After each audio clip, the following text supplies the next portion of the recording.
ഞാൻ ഒരു beach person ആണ്. എനിക്ക് ബീച്ചിൽ പോവാന്ന് പറഞ്ഞാൽ ഭയങ്കര ഇഷ്ടമുള്ള ഒരു കാര്യമാണ്. കുറേ നേരം പ്ലാൻ ചെയ്ത് പോകുന്നതിനേക്കാളും പെട്ടെന്ന് പ്ലാൻ ചെയ്ത് പോകുന്ന പല യാത്രകളായിരിക്കും ഏറ്റവും അടിപൊളിയായിട്ടുണ്ടായിരിക്കും. എന്റെ ജീവിതത്തിൽ ഞാൻ ആദ്യമായിട്ടാണ് ഒരു മത്സ്യകന്യകനെ നേരിട്ട് കാണുന്നത്. അപ്പൊ നമുക്ക് ചോദിക്കാം, എങ്ങനെയാണ് ഇവിടെ വന്ന് പെട്ടത്? പലക്കാരെ ഞങ്ങളെ അടിഞ്ഞു കുത്തി കുറെ പേരുണ്ടായിരുന്നു, അവരൊക്കെ ചത്തു. ചന്തിക്ക് നല്ല സുഖം കിട്ടും. മത്സ്യകന്യയുടെ കുണ്ടി എവിടെയാ? അതെവിടെയാ? ചേട്ടാ ഇതിനൊന്ന് പിടിക്കോ? അതിനകത്തിരിക്കൊന്നും ഇടാൻ.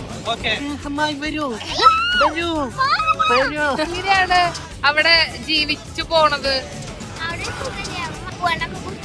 ബീച്ചിലെ അധികം ക്രൗഡഡ് അല്ലാത്ത ഒരു ഏരിയയിലേക്കായിരുന്നു ഇന്ന് ഞങ്ങൾ പോയത്. അതുകൊണ്ട് എല്ലാവരും നന്നായി എൻജോയ് ചെയ്തു. സ്കൂളൊക്കെ തുറക്കാറായി. കുറെ നാളായി ദിബു പറയുന്നു ബാക്ക് ടു സ്കൂൾ പർച്ചേസ് ചെയ്യണമെന്ന്. അപ്പൊ വരുന്ന വഴിക്ക് ഞങ്ങൾ അതിനും കൂടി കയറിയിട്ടുണ്ടായിരുന്നു. ഇന്നത്തെ വീഡിയോ ഇത്രയുള്ള. അപ്പൊ എല്ലാവർക്കും ബൈ.